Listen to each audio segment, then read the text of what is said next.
રાજકોટ મહાપાલિકા દ્વારા ward number 12 માં 85 foot road પર બનાવવામાં આવેલા ગોકુલધામ આવાસ યોજનાના 576 ક્વાર્ટર ધારકોને ચોમાસા પહેલા જોખમ ટાળવા નોટિસો ફટકારવામાં આવી છે। રાજકોટ મહાપાલિકા દ્વારા વોર્ડ નંબર 12 માં 85 ફૂટ રોડ પર બનાવવામાં આવેલા ગોકુલધામ આવાસ યોજનાના 576 ક્વાર્ટર ધારકોને ચોમાસા પહેલા જોખમ ટાળવા નોટિસો ફટકારવામાં આવી છે। બાંધકામ વિભાગ દ્વારા તમામ આવાસો સલામતી ખાતર રિપેર કરવા આવાસ ધારકોની તાકીદ કરવામાં આવેલ છે। આ મામલે સ્થાનિકોએ કહ્યું કે 25 વર્ષ જૂના ક્વાર્ટરમાં અત્યાર સુધીમાં એક પણ વખત મહાનગરપાલિકા દ્વારા રિપેરિંગ કરવામાં આવ્યું નથી। અહીં તમામ ક્વાર્ટરની બહાર કોર્પોરેશનની નોટિસ લગાવવામાં આવેલ છે, તેમાં ભયગ્રસ્ત ભાગ દૂર કરવા અને રિપેરિંગ કરવા માટે લખાયું છે। જો કે લોકો કહી રહ્યા છે કે જો રિપેરિંગના પૈસા હોય તો અમે આ પ્રકારના જર્જરિત ક્વાર્ટર શા માટે કહીએ।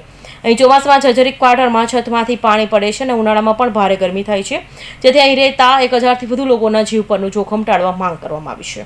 રીડેવલપમેન્ટ કરી આપે તો બહુ સરસ સારું, કારણ કે આ હાવ જર્જરિત થઈ ગયા છે। 25 વર્ષથી એમનામ છે કોટનની હાલત। કઈ નાનો માણસ મધ્યમ છે એ કોણ રિપેરિંગ કરાવી શકવાનું? ખર્ચ માન પૂરા થતો હોય, ખાવા પીવાના માન થતો હોય, હું રિપેર કરી શકીએ। લગભગ મારે ત્યાં 20 વર્ષથી એમ બહુ જર્જરિત છે। ચોમામાં પાણી પડે, બધી પડ્યા છે અને પોડાઈ પડ્યા છે। માણસ તોય રીએ છે બિચારા, શું કરે? ભાડા ભરવાને હોવા જોઈએ ને પાસે તો માગે રીડેવલપમેન્ટ કરી દે ફરીથી ટોટલ, તો માણસ રહી શકે। કોર્પોરેશનના સિટી એન્જિનિયરનું કહેવું છે કે એક વખત આવાસની સોંપણી બાદ તેનું રિપેરિંગ ક્વાર્ટર ધારકે જ કરવાનું હોય। ચોથી વખત નોટિસ અપાઈ છે અને ચોમાસા પૂર્વ ક્વાર્ટર ધારકો રિપેરિંગ કરાવી લે તે માટે વહેલી નોટિસ અપાઈ છે।